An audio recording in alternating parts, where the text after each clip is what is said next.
కూడా అన్యులు నిన్ను చూసి నవ్వుతూ ఉన్నారేమో. ఒకవేళ నిన్ను చూసిన వారు జాలిపడే స్థితిలోకి నీ జీవితం వెళ్ళిపోయిందేమో.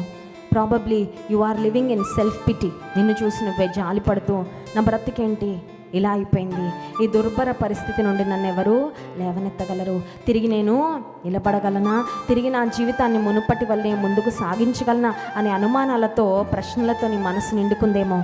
అన్నాడు సంసోను దేవుని అడిగాడు, ఈ ఒక్కసారి నన్ను జ్ఞాపకం చేసుకో, ఈ ఒక్కసారి నాకు బలం ఇవ్వయ్యా, నాకు సహాయం చేయి అన్న సంసోను ప్రార్థన దేవుడు విన్నాడు. దేవుడు ఒక్కసారే కాదండి మన ప్రార్థనలు వినేది, ఎన్నిసార్లు మొరపెట్టినా మన ప్రార్థన వింటాడు. హల్లెలూయా. ఒకే ప్రార్థన ఎన్నిసార్లు చేసినా ఆయన విసుక్కోడు. ఒకవేళ ఒకే విషయంలో నువ్వు దేవుని సన్నిధిలో గోజాడుతూ ఉన్నా, ఒకవేళ ఇంతకు ముందు ఇచ్చాను కదా, 10 సంవత్సరాల క్రితం ఇదే ప్రార్థన చేసావు, మళ్ళీ ఇదే ప్రార్థన చేస్తున్నావేంటి అని దేవుడు మనల్ని ప్రశ్నించడు.